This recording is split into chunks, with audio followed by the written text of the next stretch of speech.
ya, syirik zaman now ya. Saya selalu mengingatkan sebelum kita membahas tentang masalah kalimat zaman now ya, kita dilarang untuk mencela zaman ya, karena zaman bukan sesuatu yang harus dicela. Yang dicela adalah penghuni zaman tersebut ya. Makanya Rasulullah SAW melarang seorang mencela zaman ya, seperti mengatakan zaman edan atau zaman ya, dia menghina zaman. Rasulullah SAW mengatakan, Allah berkata, yu'dhini ibnu Adam yasubbud dahar wa ana dahar uqallibul laila wan nahar. Sesungguhnya anak-anak Adam menyakitiku, kata Allah Subhanahu wa taala. Dia mencela zaman, mencela waktu, padahal aku adalah waktu dan aku yang membolak-balikan waktu. Jadi yang tercela bukan zamannya. Zaman adalah waktu tempat bergulirnya berbagai macam kejadian yang dilakukan oleh manusia penghuni zaman itu sendiri. Al-Imam Syafi'i rahimahullah berkata, "Naibuz zamana wal aibu fina, wa ma liz zamani aibun siwana." Sungguhnya kita mencela zaman, padahal aib pada diri kita, bukan pada zaman. Tidak ada aib pada zaman kecuali kita sendiri. Oleh karenanya tatkala seorang mengucapkan zaman now, jangan dia mencela zaman, tapi maksudnya menjelaskan zaman sekarang ya, zaman sekarang. Topik kita adalah tentang syirik zaman sekarang, syirik zaman now ya. Sungguhnya kenapa kita perlu membahas masalah ini? Karena barang siapa yang bisa bertemu dengan Allah Subhanahu wa taala dalam kondisi bersih dari segala kesyirikan, maka dia orang yang sangat beruntung. Apa kata Allah Subhanahu wa taala dalam hadis qudsi? Ya ibn Adam, law ataitani bi qurabil ardi khataya, thumma laqitani la tusyriku bi syai'a, la ataituka bi qurabiha maghfirah. Wahai anak Adam, kalau kau datang bertemu dengan aku ya, dengan membawa dosa sebesar bumi ini, namun kau tidak berbuat syirik sama sekali kepadaku, maka aku akan bertemu dengan engkau dengan membawa ampunan sebesar bumi ini pula. Bayangkan seorang bertemu dengan Allah dengan bawa dosa sebesar bumi, ini sangat berat. Jangankan sebesar bumi, sebesar gunung. Sepulau Makassar, besar sekali. Apalagi sebesar bumi. Dosanya sangat banyak. Tidak mampu untuk dia pikul dosa tersebut. Tapi kata Allah, seandainya kau bertemu denganku dengan dosa sebanyak itu, namun kau tidak berbuat syirik sama sekali, maka aku akan mendatangkan ampunan juga sebesar bumi pula. Ini adalah janji yang sangat indah dari Allah Subhanahu wa taala bagi orang yang tidak berbuat kesyirikan sama sekali. Demikian juga ya, orang yang paling meraih syafaat Nabi sallallahu alaihi wasallam. Kita semua berharap diberi syafaat oleh Nabi SAW. Yang paling berhasil meraih syafaat Nabi adalah orang yang paling ikhlas. Kata Nabi SAW waktu ditanya oleh Abu Hurairah radhiyallahu taala anhu, "Man as'adun nasi bi syafa'atika yaumil qiyamah?" Wahai Rasulullah, siapakah orang yang paling berbahagia meraih syafaatmu pada hari kiamat kelak? Hadis riwayat Imam Bukhari. Kata Nabi SAW, "Man qala la ilaha illallah khalisan min qalbi." Orang yang mengucapkan la ilaha illallah dengan penuh keikhlasan dari hatinya. Dalam hadis yang lain kata Nabi SAW, "Ikhtaba'tu da'wati." Aku menyembunyikan, aku simpan doaku ya, sampai pada hari kiamat kelak. Syafa'atan li ummati yaumal qiyamah, sebagai syafaat bagi umatku pada hari kiamat kelak. Wa hiya nailatun insyaallah man mata la yusyriku billahi syai'a. Maka syafaatku ini akan mengenai siapa saja dari umatku yang meninggal dalam kondisi tidak berbuat syirik sama sekali kepada Allah Subhanahu wa taala. Jadi seorang semakin bersih dari kesyirikan, semakin jauh dari kesyirikan, dia semakin mudah untuk meraih syafaat Rasulullah sallallahu alaihi wasallam. Oleh karenanya, di antara keutamaan yang sangat indah bagi orang yang tidak berbuat syirik sama sekali, dia bisa masuk surga tanpa azab dan tanpa hisab. Waktu Rasulullah SAW sebutkan tentang umatnya, wa ma'ahum sab'una alfan yadkhuluna al-jannata bighairi adzabin wala hisab. Di antara umatku ada 70.000 orang yang masuk surga tanpa azab dan tanpa hisab. Maka para sahabat bertanya-tanya, siapa mereka itu yang masuk surga tanpa azab dan tanpa hisab? Maka Nabi SAW bersabda, humul ladzina la yassarqun wa la yaktawun wa la yatatayyarun wa ala rabbihim yatawakkalun. Mereka adalah orang-orang yang tidak pernah minta untuk diruqyah. Mereka adalah orang-orang yang tidak pernah melakukan pengobatan dengan kai, besi yang dipanaskan. Mereka adalah orang-orang yang tidak pernah bertatoyur. Bertatoyur itu mengkait-kaitkan nasib sial dengan angka tertentu, dengan hari tertentu, dengan hewan tertentu, ya. Yang orang sering bilang pamali kalau di kampung kita, ya. Ya, nggak tahu di Makassar bilang pamali juga sama. Ya. Wa ala rabbihim yatawakkalun, dan mereka bertawakal kepada Rabb mereka. Nah, orang yang membersihkan hatinya dari segala kesyirikan, dia masuk surga tanpa adab dan tanpa hisab. Ini karunia yang sangat luar biasa. Makanya kita harus saling mengingatkan tentang model-model kesyirikan yang tersebar di masyarakat untuk kita jauhi, ya. Para hadirin dan hadirat yang dirahmati oleh Allah Subhanahu wa taala, ya. Sebenarnya kesyirikan zaman dahulu sama zaman sekarang sama saja, tidak ada bedanya, ya. Ya. Hanya terkadang muncul dalam pakaian yang baru, dalam bentuk yang baru, tetapi hakikatnya sama saja. Ya. Kalau kita berbicara tentang kesyirikan zaman sekarang, ya, maka tidak ada bedanya dengan kesyirikan yang telah diingatkan oleh Nabi sallallahu alaihi wasallam sejak 1400 tahun yang lalu. Tetapi kita hanya sekedar mengingatkan kembali, ya. Dan kita tahu syirik adalah dosa yang paling besar. Nabi SAW pernah berkata, "Ala ukhbirukum bi akbaril kabair." Maukah aku kabarkan kepada kalian tentang dosa yang besar atau dosa terbesar dari dosa-dosa besar? Ya, kata Nabi SAW, "Al-isyraku billah." Yang pertama adalah syirik kepada Allah Subhanahu wa taala. Yang kedua, uququl walidain. Yang kedua adalah berdurhaka kepada kedua orang tua. Yang ketiga, qaul zur, perkataan dusta, atau syahadatuz zur, persaksian dusta. Nabi menjelaskan dosa yang paling besar adalah berbuat syirik kepada Allah Subhanahu wa taala. Syirik lebih besar daripada dosa-dosa yang lain, ya. Daripada membunuh, daripada berzina, daripada merampok, daripada riba.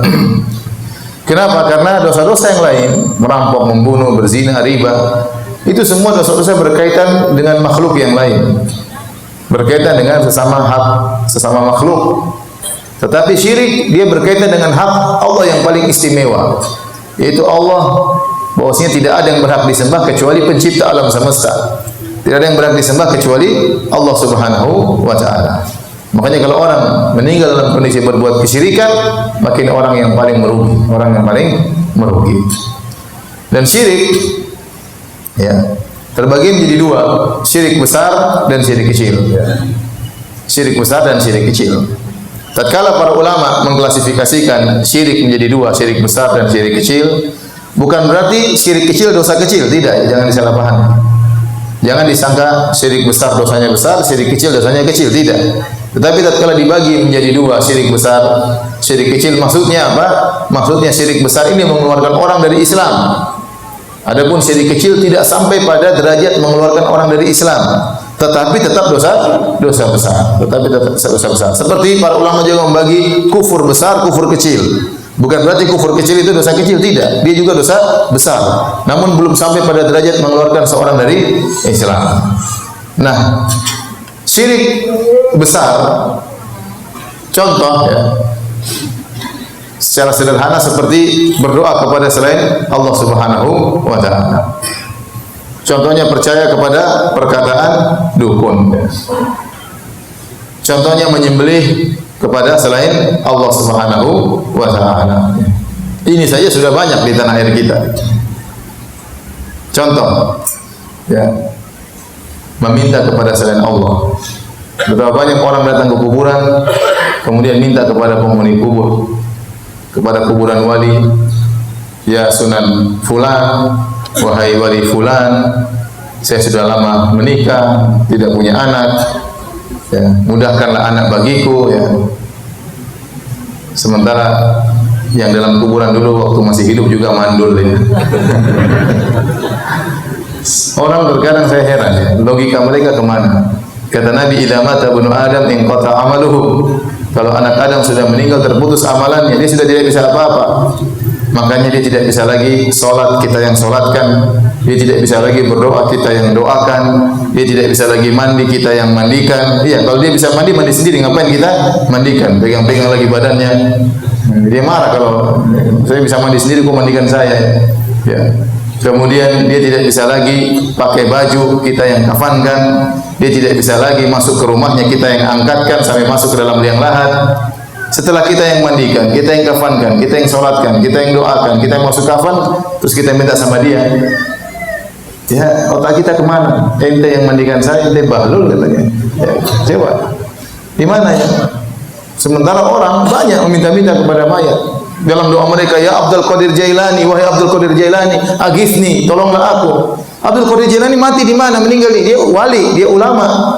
Tapi dia meninggal di sana, di Arab sana. Kemudian ente di Makassar berteriak, ya Abdul Qadir Jailani, tolonglah aku. Ente di mana? Abdul Qadir Jailani di mana ya? Ini kesyirikan, syirik akbar, bahaya. Minta kepada selain Allah. Orang berbondong-bondong, ya, semangat pergi ke kuburan, lebih semangat daripada pergi ke masjid. Ya. Kuburan lebih ramai daripada masjid. Sampai ada kawan-kawan yang tinggal di daerah kuburan-kuburan dikeramatkan seperti itu cerita. Ya. Ustaz, sampai ada ibu datang kepada saya, benar katanya kalau minta ke kuburan tersebut dikabulkan. Subhanallah. Ya. Jadi orang semangat minta kepada penghuni kubur, dan ini syirik, ya, sangat berbahaya. Ya. Ini syirik besar, dan banyak dari saudara-saudara kita yang terjerumus dalam hal ini, meminta kepada penghuni kubur. Tidak boleh kita berdoa kecuali kepada Allah Subhanahu wa taala. Makanya Allah berfirman, "Wa man adallu mimman yad'u min dunillah." Dan siapakah yang lebih tersesat dari orang yang berdoa kepada selain Allah? Doa itu ibadah yang sangat agung. Kata Nabi, "Ad-du'a'u huwal ibadah." Doa itu adalah ibadah, inti daripada ibadah. Kenapa dalam doa tampak kehinaan kita? Kita angkat tangan, berdoa, menangis, tunduk kepada Allah. Ini Allah sangat suka hambanya menghinakan dirinya di hadapan Allah Subhanahu wa taala. Lantas ketundukan, kehinaan ini kita berikan kepada makhluk, inilah dosa syirik paling besar. Kita enggak boleh berdoa kecuali kepada Allah Subhanahu wa taala. Saya sama Bapak sekalian, boleh enggak kita berdoa kepada malaikat? Boleh atau tidak? Tidak. Dalam Islam kita yakin ada malaikat penjaga gunung, ada malaikat pengatur hujan, ada. Allah tugaskan malaikat-malaikat tersebut jaga gunung, malaikat pengatur hujan, malaikat yang menumbuhkan tumbuhan, malaikat pencabut nyawa. Boleh enggak kalau musim kemarau kita berdoa, wahai malaikat pengatur hujan, turunkan hujan? Boleh atau tidak? Enggak boleh. Syirik itu enggak boleh. Padahal malaikat tersebut benar-benar ngatur hujan. Tapi dia tidak bisa mengatur hujan kecuali dengan izin siapa? Allah. Maka kalau minta hujan kepada siapa? Pada Allah. Tidak boleh kepada malaikatnya. Contoh, ada malaikat pencabut nyawa. Boleh enggak kita bilang, wahai malaikat, berikan saya panjang umur, jangan kau datang sekarang. Ya, nantilah. Saya masih belum kawin lagi. Boleh enggak? Enggak boleh. Kalau minta panjang umur kepada siapa? Pada Allah, bukan kepada malaikat pencabut nyawa. Ini malaikat benar-benar ngatur, tidak boleh kita minta sama dia. Kemudian mayat yang tidak bisa berbuat apa-apa kita minta sama mayat. Otaknya di mana orang-orang itu? Kasihan. Ya. Dan terlebih lagi menyedihkan, ada kuburan-kuburan yang tidak ada isinya. Orang datang ke situ. Contoh kuburan Mbah Priuk. Ya, saya kemarin ngisi di pelabuhan di Priuk sana. Sampai MUI, Majelis Ulama Indonesia Jakarta Utara, mengeluarkan buku khusus bahwasanya dalam kuburan Mbah Priuk tersebut sudah tidak ada Mbah Priuk. Tapi sampai sekarang orang keramatkan, sampai hampir terjadi pertumpahan darah gara-gara membela kuburan yang tidak ada isinya. Orang Indonesia kalau kita mau cari uang mudah. Anda taruh di pinggir jalan, ada pelang 200 meter kuburan mbah-mbah ini ya.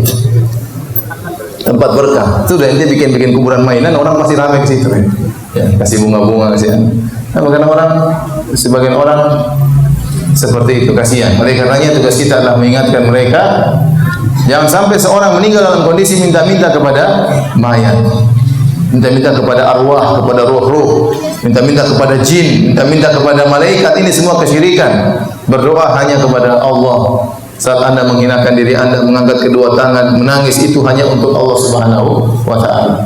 Sebagian orang tatkala di masjid tidak bisa menangis, waktu minta-minta ke kuburan menangis. Ini bagaimana? Salah ya.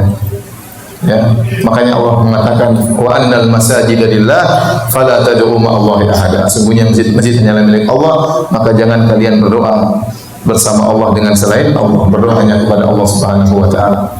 Ini contoh sederhana. Contoh kesyirikan juga yang masih tersebar zaman sekarang. Contohnya adalah menyembelih kepada selain Allah Subhanahu wa taala. Kata Nabi SAW, la'anallah man dzabaha li ghairillah. Allah melaknat orang yang menyembelih kepada selain Allah.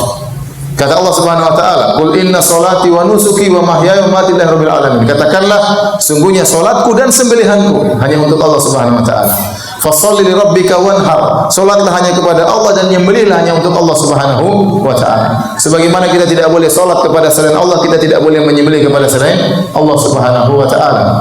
Sekarang menyembelih kepada selain Allah merupakan syirik akbar, syirik besar. Ya. Betapa banyak saudara-saudara kita yang menyembelih untuk selain Allah. Membangun rumah, cari dulu ayam hitam 3 ekor. Kemudian dipotong, kemudian darahnya tumpahkan ke tanah. Ini syirik, nggak boleh. Syirik.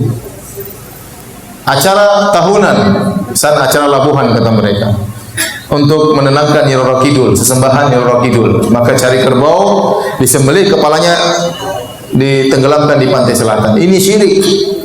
Nyembelih untuk apa? Untuk jin, untuk Nyi Roro Kidul, jin perempuan ya. Sampai ketakutan luar biasa kalau tidak dikasih kerbau, nanti jinnya ngamuk, nanti banyak makan korban di lautan dan macam-macam. Ya, ini dosa besar, syirik. Yang mengatur laut bukan Nyi Roro Kidul, yang mengatur laut Allah Subhanahu wa taala, bukan Nyi Roro Kidul. Sehingga kalau mereka tidak menyembelih untuk Nyi Roro Kidul, mereka merasa bahaya, kekhawatiran, kualat dan macam-macamnya. Tatkala tiba waktu hari kurban, tidak nyembelih kambing buat Allah Subhanahu wa taala. Tapi kalau untuk Nyi Roro Kidul tidak boleh lewat, harus ada yang disembelih buat Nyi Roro Kidul. Ini syirik. Ustaz, tapi ini merupakan tradisi. Ini tradisi kesyirikan. Tidak semua tradisi kita lestarikan. Tidak semua tradisi kita lestarikan. Kalau tradisi syirik harus ditinggalkan. Nggak boleh. Ada orang bangun jembatan, ya, harus potong kambing. Berapa ekor supaya jembatannya tidak rubuh. Ya kalau dikorupsi tetap saja rubuh. Dan saya sering ditanya, Ustaz, bagaimana hukum kita membuat proyek di gunung, di hutan, orang-orang minta ada acara penyerahan terhadap arwah. Kalau orang-orang kafir terkadang minta harus potong babi untuk disembahkan kepada ruh. Boleh enggak? Saya bilang enggak boleh. Haram. Kasih mereka duit, tapi jangan ikut acara mereka, potong babi untuk apa? Arwah. Potong kerbau untuk ruh. Ini syirik. Ini banyak proyek-proyek seperti itu. Proyek di Papua, di mana, sering saya ditanya, beberapa kali ditanya, bagaimana? Saya bilang syirik, tidak boleh. Anda tidak boleh ikut kemauan mereka. Ini kesyirikan. Ustaz, nanti kalau tidak dipotong, nanti gunungnya jatuh dan mati, itu syirik, tidak boleh. Lihat di Arab Saudi saja, lihat betapa banyak gunung yang dibelah. Dari Mekah sampai Madinah 500 kilo, kalau jalan harus belok-belok gunung susah, jalan semakin jauh. Jadi gunung dibelah oleh pemerintah Saudi supaya bisa lewat jalur bis. Ya, itu gunung begitu banyak dibelah oleh pemerintah Arab Saudi, tidak ada satu telur pun yang dipecahkan, enggak ada. Tidak ada satu ekor ayam pun disembelih. Coba kalau itu gunung di Indonesia, repot. Itu terowongan Mina dibolongin, tidak ada satu telur pun dipecahkan. Masyarakat ditakut-takutin oleh jin. Ya Ustaz, kemarin kita bangun rumah tidak sembelih ayam, akhirnya tukang-tukangnya jatuh. Ya sudah, itu dia lagi jatuh sudah. Banyak orang bangun rumah tidak pakai sembelih ayam, tidak tukang jatuh. Karena seorang ketakutan, akhirnya benar-benar dikerjain sama jin. Apalagi di tanah air kita, jin benar-benar dihormati. Ya. Sembelih buat jin, sedikit-sedikit karena jin, ya. Melewat tempat sesuatu. Kenapa kok begitu? Kalau tidak begitu jinnya marah nanti. Takut sama jin. Ya. Takut sama jin. Saya pernah naik mobil sama, saya ditemani sama seorang abri, badan gagah, keren, pakai baju dinas ya. Di tengah jalan dia bel-bel, tetet. Ini kenapa ini? Ada apa Pak malam-malam bel-bel? Enggak Ustaz. Ketakutan dia. Ini badan keren-keren begini takut sama jin ya. Bel-bel lagi, jinnya mau tidur diganggu ya. Jadi aneh-aneh orang. Itu ketundukan terhadap jin. Ini bahaya. Apalagi kondisi kita sangat mendukung ya masyarakat kita, sedikit-sedikit menyadar. La ilaha illallah. Ngapain saya tuh heran, orang zikir kok pakai benyan tuh buat apa? La ilaha illallah. Jadi banyak khurafat di tanah kita. Dan maklum karena kita dahulu sebelumnya beragama Hindu masyarakat ya. Sehingga masih ada sisa-sisa masalah keyakinan terhadap ruh yang tersisa pada masyarakat kita ya. Maka ini semua khurafat, ini banyak kesyirikan yang dilakukan oleh masyarakat. Manusia di Indonesia semakin takut sama jin, didukung dengan acara-acara televisi ya. Acara penampakan, dan orang suka nonton. Takut, baru nonton terus. Akhirnya apa? Habis itu ke kamar mandi gak berani. Ayah temani dong mami, kemana? Kamar mandi, takut. Kalau kamar mandi pintunya dibuka sedikit, kenapa? Ketakutan, takut sama jin. Jadi benar-benar manusia ini mentalnya dijatuhkan di hadapan para jin. Belum lagi nonton film setan-setan ya, Sendul Bolong, Si Manis Jembatan Ancol, kemudian siapa lagi? Jin dan Jun, kemudian banyak ya, orang ketakutan. Sendul Bolong, siapa lagi? Mak Lampir ya, semuanya mengerikan. Semuanya mengerikan. Oleh karenanya kalau kita lewat kuburan kita ketakutan. Beda kalau di Arab Saudi karena kuburan semua dikerjakan sesuai dengan sunnah, cuma masukin manusia dalam kemudian ditutup dengan tanah. Tidak ada orang ketakutan lewat kuburan di sana, nggak ada. Orang kalau ke kuburan benar-benar ingat mati. Karena kita dianjurkan untuk ziarah kubur. Rasulullah SAW pernah ziarah kubur malam hari, ya. Pernah juga siang hari. Tidak ada rasa ketakutan karena kita disuruh untuk ingat mati. Coba kalau kita ke kuburan di Indonesia, apa bayangan kita? Apalagi pergi sendirian. Waduh, kalau tahu ada asap keluar. Oh ini ada apa ini? Ketakutan karena kita sejak kecil ditakut-takutin seperti itu. Bahwasanya roh kalau sudah mati bergentayangan keluar. Dalam Islam tidak ada roh kalau sudah meninggal masuk dalam alam barzakh. Tidak ada bergentayangan. Itu biasanya orang Hindu, keyakinan orang Hindu. Orang Islam tidak. Kalau meninggal masuk dalam alam barzakh, apakah dalam dapat kenikmatan dari Allah atau disiksa oleh Allah Subhanahu wa taala. Jadi begitulah kondisi membuat orang-orang semakin takut dengan jin. Dan demikian ya di Indonesia, kata orang jin-jinnya sesuai dengan kondisi ekonomi suatu negara. Kalau jin-jinnya orang kafir keren-keren, pakai jas, kemudian pakai dasi. Jinnya orang-orang Cina, jin raja-raja. Indonesia miskin-miskin, ya, pocong nggak punya baju, kemudian rambut belum mandi, kemudian jinnya miskin-miskin, sesuai dengan daya khayalnya. Jadi para hadirin dan hadirat yang dirahmati oleh Allah Subhanahu Wa Taala, inilah ya akhirnya masyarakat berlebihan ketakutan dengan jin, sedikit-sedikit jin, mau potong pohon harus kasih sajen, dan ini yang diingin oleh jin, ini syirik, nggak boleh. Akhirnya menyembelih terhadap buat jin, ini banyak terjadi, ini syirik akbar, nggak boleh. Baik, berikutnya syirik besar yang tersebar masyarakat, percaya sama dukun, pergi ke dukun, dukun bilang akan terjadi demikian, dia percaya. Nah, ini tidak boleh, ini syirik besar. Kata Nabi SAW, man atakahinan aw arrafan fasaddaqahu bima yaqul faqad kafara bima unzila ala Muhammad. Barang siapa yang datang kepada dukun kemudian bertanya tentang sesuatu kepada dukun dan dia benarkan perkataan dukun, maka sungguh dia telah kafir kepada Al-Qur'an. Mengerikan. Kalau dia cuma datang-datang saja, tidak membenarkan perkataan dukun, maka tidak diterima salatnya 40 hari. Kata Nabi, man atakahinan aw arrafan lam tuqbal salatu arba'ina yauman. Barang siapa yang datang kepada dukun atau para tidak normal, maka tidak diterima salatnya selama 40 hari. Mengerikan. Nabi sudah ingatkan. Saya tanya sama antum sekalian, jumlah dukun Indonesia berapa? Ada yang pernah sensus? Berapa jumlah dukun? Banyak. Hampir setiap kampung ada dukun. Hampir setiap kampung ada dukun. Banyak sekali. Padahal itu paling berbahaya. Di antara makna tauhid yang Allah larang dalam Al-Quran adalah dukun. Kuhan, para dukun. Mereka bekerja sama dengan syaitan. Dan banyak masyarakat sudah tahu itu dukun, memang nyari dukun dia. Nyari dukun. Padahal Nabi larang ke dukun. Sekedar datang ke dukun tidak diterima salatnya 40 hari. Apalagi percaya dengan perkataan dukun. Dukun banyak sekali di tanah air kita. Dan mereka omong kosong saja, dukun-dukun itu tidak bisa berbuat apa-apa. Kalau dukun-dukun memang sakti, harusnya Indonesia juara dunia, Piala Dunia ya. Tinggal kumpulkan dukun, waktu tendang suruh tiup bolanya masukkan bisa. Tapi dukun tidak bisa. Ya, percuma dukunnya jago-jago, main bola kalah terus ya. Karena sesama setan ada kode etik, tidak boleh saling menjatuhkan. Jadi saya katakan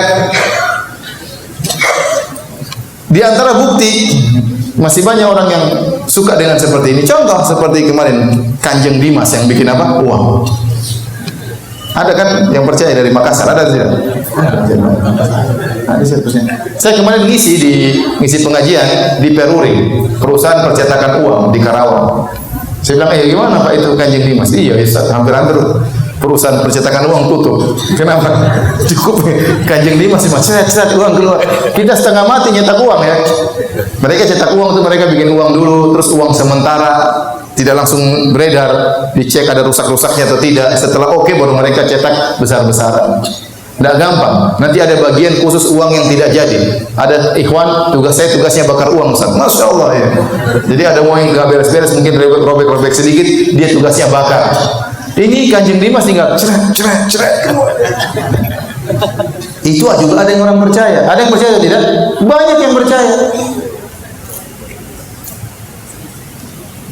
Oleh karenanya yang percaya sama dukun masih banyak. Maka ini perkara yang sangat menyedihkan. Kalau ada orang sudah kita tahu dia dukun, jauhi. Kalau di Arab Saudi ditegakkan hukum Islam, dukun di sana dipenggal di sana, dukun dibunuh di sana. Sampai saya baca berita 70 lebih dukun dipenggal di sana. Apalagi penyihir. Dalam riwayat hadus sahir darbatun bisayf. Bahwasanya hukuman bagi penyihir disembelih. Kenapa? Karena tukang sihir ini selalu bikin masalah. Nyantet orang, bikin orang susah, bikin orang sakit, bikin orang tokonya nggak laku. Itu tidak. Orang bikin masalah seperti ini. Sampai datang satu orang, waktu itu saya pernah ngisi pengajian Masjid Nabawi, terus ada yang datang, Ustaz, itu benar kata Ustaz. Saya ribut sama keluarga saya, Ustaz. Kenapa? Ada keluarga barangnya hilang. Akhirnya mereka tanya ke dukun, kata dukun tersebut yang mencuri orangnya gemuk berkacamata. Saya gemuk berkacamata, Ustaz. Akhirnya saya dicurigai. Dan benar-benar mereka datang ke rumah, mereka bongkar lemari saya. Ya Allah, si dukun itu kurang ajar kayak gitu. Bikin permusuhan di antara apa? Kerabat. Uangnya nggak ketemu. Tapi permusuhan, pertikaian sudah terjadi. Ya, saya kadang kasihan lihat orang disantet. Bayangkan perutnya besar, tiba-tiba kayak ada jarum dalam badannya. Ada dukun yang kerja seperti itu. Apakah dukun seperti tidak pantas untuk disembelih? Disembelih harus seperti ini kalau dalam Islam. Menyakiti masyarakat, membuat orang ketakutan. Dan banyak orang gara-gara dengki sedikit pergi ke dukun. Dia berribut sama orang, gara-gara dia tidak bisa berkelahi, dia diam-diam langsung lapor dukun. Itu dukun, santet dia dukun. Dia tidak gentleman, tidak jagoan, malah pergi ke dukun suruh santet. Ya. Mengerikan ya. Nanti lihat ceweknya nggak mau karena mukanya jelek, dia pergi ke dukun. Orangnya nanti, kok dapat cewek cantik? Ada dukunku. Jadi kacau seperti ini, kacau. Ini bikin masalah, dukun itu bikin masalah. Makanya hukumnya harus disembelih. Dan itu dilakukan di Arab Saudi. Saya pernah hadir 2 kali sidang. Saya hadir di persidangan di pengadilan di masjid di pengadilan Madinah depan Masjid Nabawi. Yang satu dukun di sidang, kenapa? Dia bisa masukkan besi di sini, keluar di sini. Itu tukang sihir bukan? Tukang sihir, nggak mungkin kalau manusia biasa bisa masukkan besi dari sini keluar sini. Ya. Jangan bilang itu wali apa? Nah, kalau Nabi SAW dahulu para sahabat kena pedang juga robek-robek kok. Ini kemudian masukkan besi keluar sini, masuk keluar sini ya. Ya, dipanggil, disidang, ya, dan itu akan dihukum oleh mereka. Itu syirik. Gak mungkin dia bisa begitu kecuali pakai syirik. Tapi ada seorang sahabat Jundub bin Abdullah bertemu dengan seorang tukang sihir di zamannya. Dia penggal kepala orang, dia sambung lagi. Dia penggal kepala orang, dia sambung lagi. Sahabat ini buka pedangnya, dia penggal kepala tukang sihir, sambung kepala kalau bisa. Kepala orang kok bisa sambung, kepala kok bisa sambung tidak? Tewaslah orang tersebut. Jadi bahaya. Sementara di negara kita dukun sangat banyak. Bahkan dukun diagungkan, ditakuti oleh masyarakat. Padahal ini sumber kekufuran, sumber kesyirikan dukun-dukun tersebut. Satu lagi ada dukun, saya pernah hadir juga di sidang. Jadi di negara lain sering keluar di televisi, orang sering tanya, bagaimana gini? Oh, kamu begini-begini, oh begini-begini terus. Selalu dia berfatwa di televisi. Orang-orang tanya. Suatu hari dia datang umrah. Entah dia bukan umrah, dia datang ke Arab Saudi. Maka dijebak sama orang-orang di sana. Di telepon ada masalah begini-begini, kata dia, oh ya segini-segini, bawa uang sekian, akan ada begini. Oh, udah ditangkap sama polisi Arab Saudi. Dengan begitu maka akidah umat terjaga. Dengan begitu akidah umat terjaga. Karena kita orang bebas, mau ini mau anu, mau ngaku sebagai nabi juga banyak. Kemarin ada nabi muncul di Karawang, enggak tahu ada nabi muncul di Makassar atau tidak. Ada Imam Mahdi dari sana, Imam Mahdi dari sini, nabi dari sana, nabi dari sini. Ada orang mengaku sebagai Nabi Isa sudah turun di Indonesia. Saya pernah lihat di YouTube turun. Siapa Nabi Isa? Rambutnya panjang. Kenapa kok turun? Banyak kesyirikan katanya. Indonesia yang ngaku sebagai macam-macam lah. Ya. Jadi umat harus diingatkan dari hal seperti ini. Ini merupakan syirik-syirik yang tersebar dan sangat berbahaya. Baik. Itu di antara syirik-syirik besar. Ada syirik-syirik kecil yang harus kita jauhi. Saya katakan tadi kita namakan syirik kecil bukan berarti dia dosa kecil. Dia juga dosa besar. Tapi tidak sampai mengeluarkan seorang dari Islam. Di antara syirik kecil yang merajalela di tanah air kita adalah tatayur. Tatayur itu artinya apa? Mengkait-kaitkan nasib sial dengan sesuatu yang dilihat, sesuatu yang didengar, dengan benda tertentu, dengan angka tertentu, ya. Dan ini tersebar. Bukan cuma di kampung, di kota-kota besar juga. Contoh, meyakini angka 13 angka sial. Itu tatayur. Itu tidak tahu dari mana datangnya. Ya, jadi orang jangan bilang, Ustaz nggak usah bicara masalah kesyirikan. Oh, mana ada orang syirik sekarang? Masih banyak orang syirik sekarang. Coba percaya angka 13 angka sial itu dari mana ceritanya? Secara ilmiah tidak masuk akal. Bapak-bapak kalau pergi ke, saya sering pergi ke hotel, tidak ada lantai nomor 13. Lift itu cuma sampai tidak ada nomor 13-nya. Ya. Kenapa? Karena hotelnya cuma sampai 12 tingkat. Jadi kalau angka 12 langsung angka 14, kadang langsung 15, 13 enggak ada. Sama, mereka juga tidak, saya juga lihat banyak lift-lift di Jakarta tidak ada lantai 4. Jadi lantai 1, lantai 2, lantai 3, lantai 3A. Terus lantai 5. Ini 3A itu yang 4 itu, tapi mereka tidak mau tulis angka 4, takut sial. Subhanallah.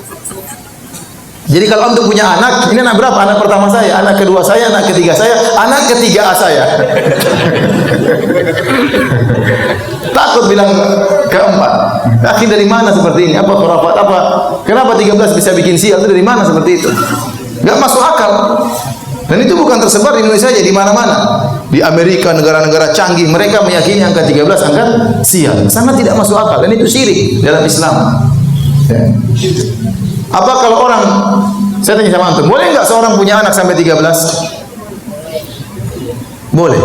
Berarti kalau anak ke-13 anak sial, nggak boleh punya anak 13. Terus gimana? Ya sudah, anak ke-12 langsung loncat anak ke-14. Gimana caranya?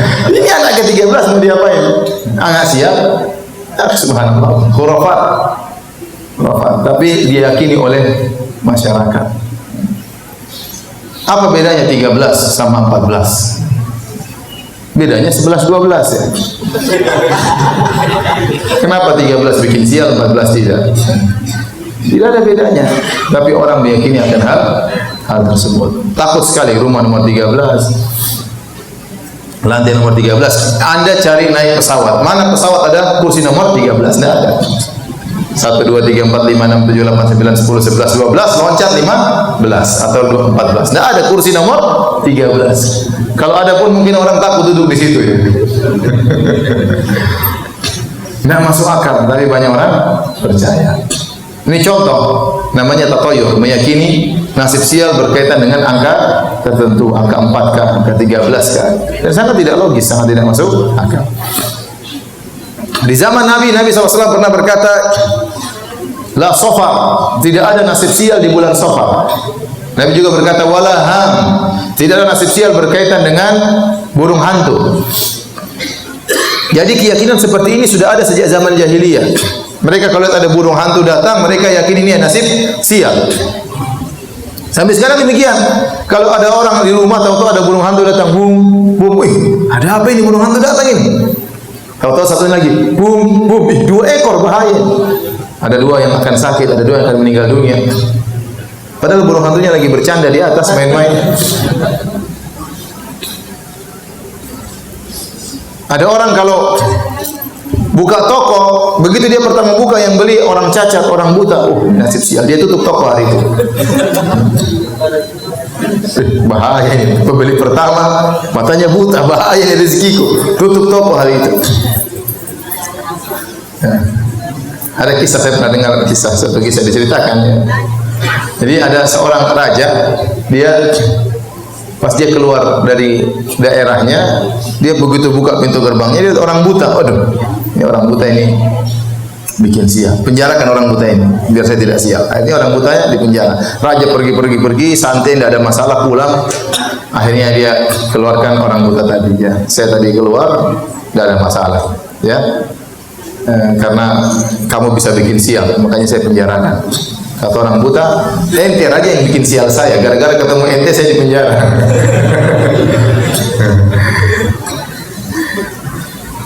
Dahulu orang-orang takut menikahkan atau melakukan pernikahan di bulan Syawal di zaman Nabi Shallallahu Alaihi Wasallam. Maka Nabi menikahi Aisyah di bulan Syawal karena dianggap bulan tersebut adalah bulan sial untuk pernikahan. Sekarang di zaman ini masih ada seperti itu. Jadi kalau mau menikah dilihat dulu, kamu lahir Kliwon, Pahing, Wage, apalagi dihitung. Perempuannya dilihat kapan lahirnya, laki-laki dihitung kapan lahirnya, terus dihitung-hitung pakai rumus tertentu seperti rumus Porkas dan yang lainnya. Akhirnya keluar, oh kamu boleh menikah nanti ya 6 bulan lagi, karena sekarang belum bulan-bulan beruntung. Subhanallah. Saya ditanya berapa kali sama orang, Ustaz, saya mau menikah, tahu-tahu ada keluarga bilang harus ditunda. Ini hitung-hitung ini bikin sial ya. Hitung-hitung seperti ini bikin apa? Sial. Orang sudah kebelet ingin menikah harus ditunda. Bikin repot orang hidup dalam kesusahan, hidup dalam khurafat. Saya pernah ketemu dengan seorang pembantu di Saudi. Minta tolong, Ustaz, tolong carikan kerjaan buat saya. Saya telepon teman saya orang Saudi, orang Arab. Ini ada pembantu minta cari pekerjaan. Bisa kau tampung tidak? Oh bisa insya Allah. Suruh. Saya bilang sama Mbak itu, Mbak, besok hari Sabtu Mbak kerja di teman saya awal hari kerja. Kata dia, nggak bisa Ustaz, saya kerja hari Sabtu pertama. Kenapa nggak bisa? Ustaz saya melarang, nggak boleh hari Sabtu hari pertama kerja. Ini kayak Yahudi saja. Ini bikin sial, makanya gue jadi membantu terus kayak begitu. Kenapa mulai hari Sabtu sial? Tidak ada. Itu dari mana seperti itu? Ini khurafatnya orang Yahudi. Jadi terjadi. Kasihan. Tidak boleh duduk di depan pintu pamali. Kalau bikin pintu jangan dibuka keluar, harus tutup dalam. Karena kalau dibuka keluar nanti rezeki keluar. Ini dari mana seperti itu? Hidup jadi susah. Khurafat. Oleh karena hati-hati. Yang nama pamali-pamali itu sering itu adalah tatoyur. Hati-hati. Coba saya pengen disebutkan pamali-pamali di sini apa coba? Saya pengen tahu.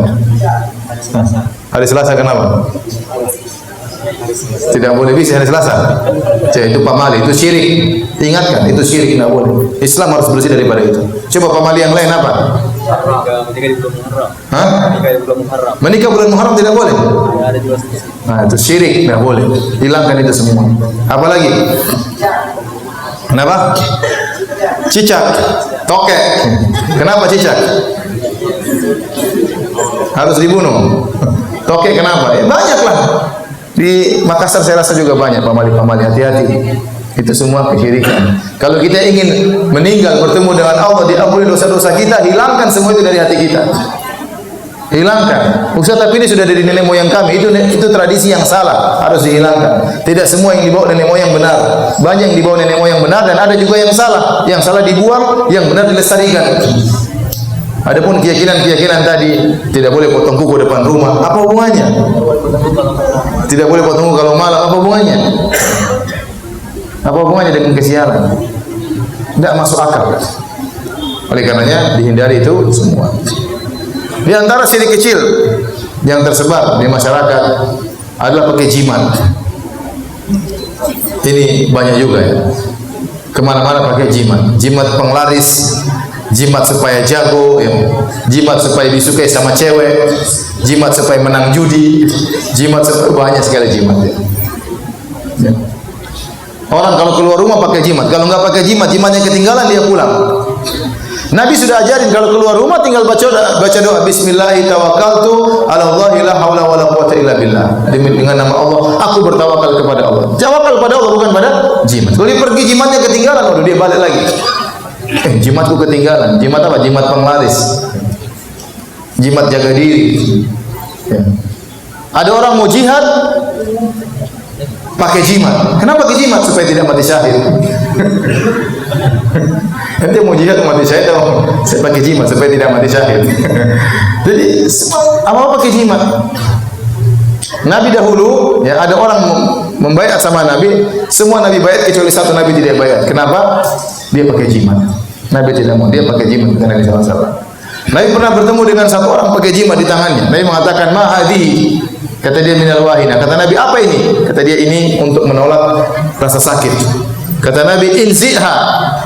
Putuskan itu jimat. Fa innaka law mita wa hiya 'alaik ma aflata abada. Kata Nabi, kalau kau meninggal dalam kondisi jimat ada di tanganmu, kau tidak akan selamat selama-lamanya. Mengerikan, karena syirik.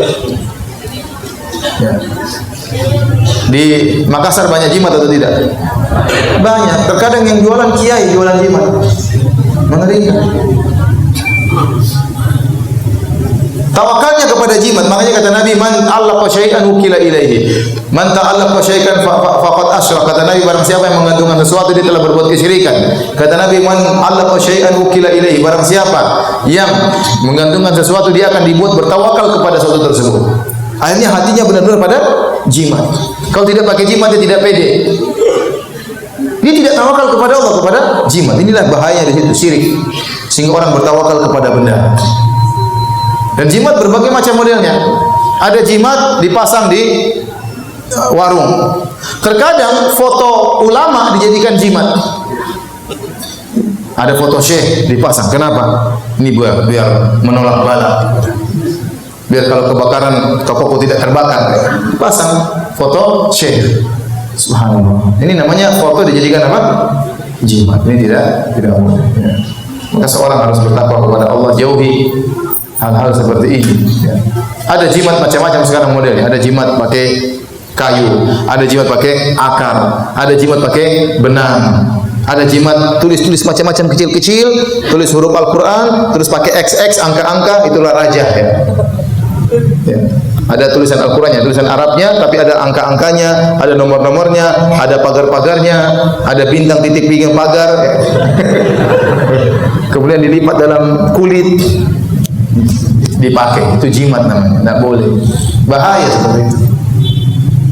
Merusak akidah umat, merusak akidah umat. Hati-hati. Ya. Ini diantara syirik yang banyak tersebar di tanah air. Maka kita ingatkan para saudara-saudara kita agar menjauhi segala bentuk jimat.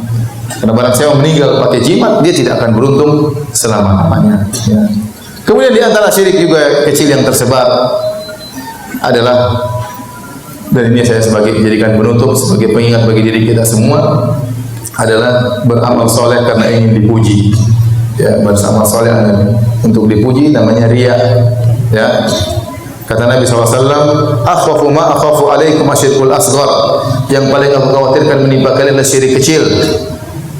Fasa'aluhu, mereka bertanya, apa itu syirik kecil? Kata Nabi, ar-riya, yaitu seorang beramal soleh untuk dipuji.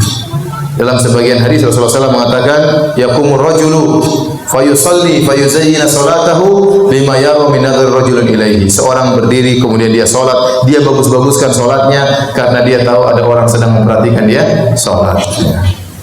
Biasanya dia kalau salat rakaat pertama qul huwallahu ahad, rakaat kedua qul a'udzu birabbil falaq, karena ada bupati salat di belakangnya, rakaat pertama surat Al-Baqarah, rakaat kedua surat Ali Imran. Ingin cari muka sama bupati. Saya ingatkan zaman sekarang, zaman now, media sosial banyak kita punya. Seorang macam-macam dia shooting dirinya di depan Masjid Nabawi, ya. Kemudian dia pamer bahwasanya dia sedang umroh, bahwasanya dia sedang ini, bahwasanya dia sedang cium hajar aswad, bahwasanya dia sedang tawaf. Hati-hati. Hati-hati. Itu semua bisa dalam rangka mencari pujian. Kapan kita melakukannya karena mencari pujian, maka pahala kita sia-sia. Sudah haji setengah mati, ngantrinya 15 tahun, riya lagi. Ngantri 15 tahun, duit banyak dikeluarkan, sudah jual sawah, jual mobil, ternyata riya. Haji supaya dipanggil sebagai Bu Haji saja. Sia-sia semua haji kita, hilang. Tidak ada manfaatnya. Rugi kita datang jauh-jauh ke tanah suci hanya ingin dipanggil Pak Haji, hanya ingin dipanggil Bu Haji. Rugi jauh-jauh kita ke tanah suci naik haji, kenapa? Gak enak sama tetangga. Tetangga bilang apa? Punya uang banyak kok naik haji. Jangan. Kita hajian karena mencari ampunan dari Allah Subhanahu wa taala. Hati-hati, sebagian orang lagi iktikaf tulis di status jangan mengganggu, sedang iktikaf. Sudah ente matiin HP, enggak usah tulis begitu. Alhamdulillah meskipun hari begitu panas, Allah kuatkan langkah kakiku menuju masjid. Masya Allah. Ria ingin dipuji. Buang itu semua. Hidup cuma sekali, amal soleh belum tentu diterima. Segala hal yang bisa membuka diri kita untuk pujian maka kita buang. Biasakan diri kita menyembunyikan amalan. Jangan suka cerita-cerita. Kita kalau sudah beramal soleh, setan datang gelitiki jiwa kita, ceritain. Supaya apa? Supaya diakui. Saya kemarin toh, alhamdulillah toh, saya sudah umrah 2 kali. Cerita akhirnya. Saya kemarin berbakti sama orang tuaku. Cerita semuanya. Cerita.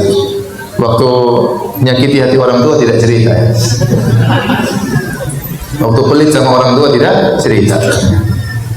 Jadi zaman sekarang ini ya potensi kemungkinan untuk berbuat riya semakin besar. Kalau dulu orang mau riya susah kan, mau taruh di mana? Sekarang tinggal masukkan ke Facebook, tinggal sebar di pencitraan, sangat gampang. Jadi sekarang sarana untuk riya semakin mudah. Sungguh menakjubkan, mereka dahulu orang-orang yang soleh zaman dahulu, mereka menyembunyikan amal soleh mereka. Mereka berusaha sembunyikan amal soleh mereka, takut tidak diterima oleh Allah. Sekarang sebagian orang justru berusaha menampakkan amal solehnya, berusaha. Sering kita lihat di Mekah, orang bergaya di depan Ka'bah. Foto dulu ya, sebentar deh. Sambil pura-pura menangis. Sudah, belum itu. Subhanallah. Ini luar biasa doa, angkat 2 tangan kepada Allah, pahala besar. Kalau diangkat karena Allah Subhanahu wa taala. Tetapi ini tidak diangkat untuk Allah Subhanahu wa taala. Ada lagi yang bergaya baca buku. Foto dulu sebentar. Apalagi masih jomblo, belum kawin dah. Jadi foto keren baru masuk. Wish, ini ikhwan rajin baca buku ya. Masya Allah. Padahal cuma pas di foto saja. Jadi hati-hati ikhwan. Ya. Bapak Ibu sekalian, kalau kita pernah melakukan riya, pamer-pamer ibadah kita beristighfar kepada Allah. Semoga pahala kita dikembalikan oleh Allah. Meskipun kemungkinannya masih dipertanyakan. Tetapi kita latih diri kita mulai sekarang, jauhi segala syirik-syirik. Syirik besar termasuk syirik-syirik kecil. Sehingga kita meninggal dalam kondisi bersih dari segala kesyirikan. Ya. Yang pernah melakukan syirik-syirik bertobat. Karena di antara keindahan Islam, di antara rahmat Allah, bukan syarat orang masuk surga tidak pernah berbuat syirik. Itu bukan syarat Islam. Tetapi yang penting waktu meninggal bersih dari apa? Kesyirikan. Karena banyak kita melakukan, kita pernah riya. Siapa di antara kita tidak pernah riya? Siapa di antara kita tidak pernah pamer? Kita pasti pernah. Ya. Makanya kita bertobat kepada Allah. Mulai sekarang kita berusaha bersihkan niat kita, jauhkan segala kesyirikan. Kalau di rumah ada jimat-jimat, buang jimat-jimat itu. Ada pamali-pamali, jangan bilang pamali-pamali, tidak boleh. Ya. Tidak boleh. Bilang-bilang pamali, itulah pamali. Ya. Tidak boleh. Sehingga kita jaga istri kita, jaga anak-anak kita, ya, agar mereka semua bersih dari kesyirikan. Baik, demikian saja hadirin hadirat, ya, sedikit yang saya sampaikan pada kesempatan hari ini tentang syirik-syirik yang beredar di masyarakat. Sudah sampai sini saja kajian kita, ya. Mohon maaf atas segala kekurangan. Semoga Allah menjauhkan kita dari segala bentuk kesyirikan. Semoga Allah menguatkan kita di atas tauhid, di atas sunnah Nabi sallallahu alaihi wasallam sebagaimana Allah kumpulkan kita di masjid ini. Semoga Allah kumpulkan kita di surganya kelak. Amin ya rabbal alamin. Subhanallahi bihamdik, asyhadu an la ilaha illa anta, astaghfiruka wa atubu ilaik. Assalamualaikum warahmatullahi wabarakatuh.